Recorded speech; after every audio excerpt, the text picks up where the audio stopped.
Un homme de Dieu vint auprès de lui et dit: Ô toi, qu'une armée d'Israël ne marche point avec toi, car l'Éternel n'est pas avec Israël, avec tous ses fils d'Éphraïm. Amen. 2 Chroniques au chapitre 25, le verset 7. Tu dois savoir choisir tes amis.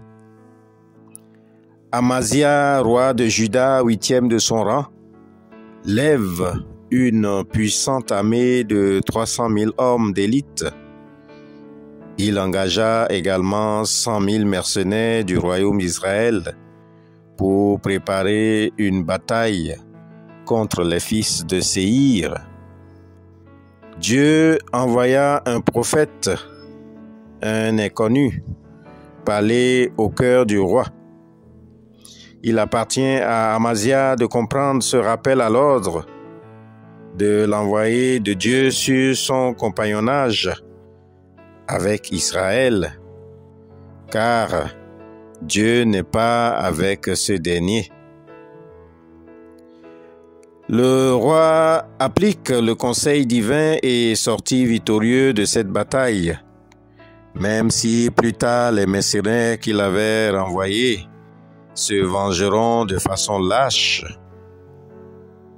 Bien-aimés dans la foi, la leçon à tirer de ce test de notre méditation de ce jour, c'est qu'on ne peut s'associer avec tout le monde et avoir la victoire.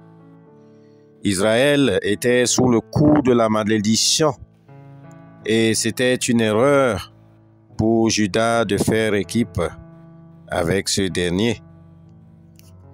Tu dois bien choisir ceux avec qui tu dois faire du chemin, car la malédiction d'un seul peut affecter tout le monde.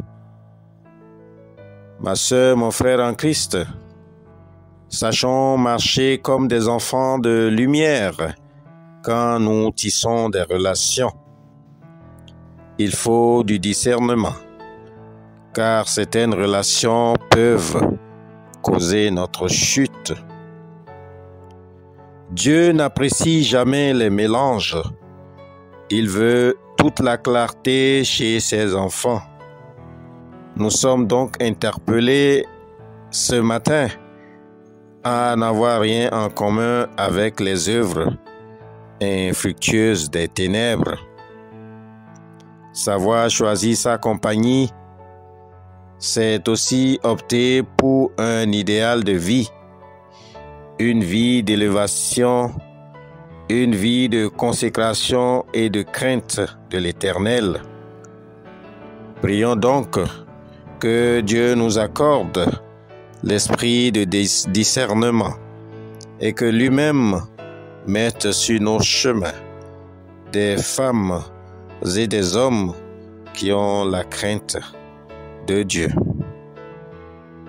Mon Dieu, mon roi, nous te bénissons et te rendons grâce pour ta parole, lumière dans nos vies.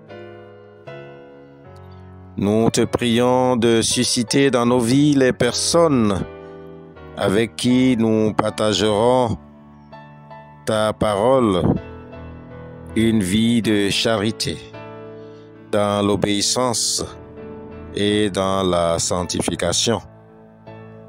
Amen. Nous vous souhaitons une journée de paix et de grâce. Shalom.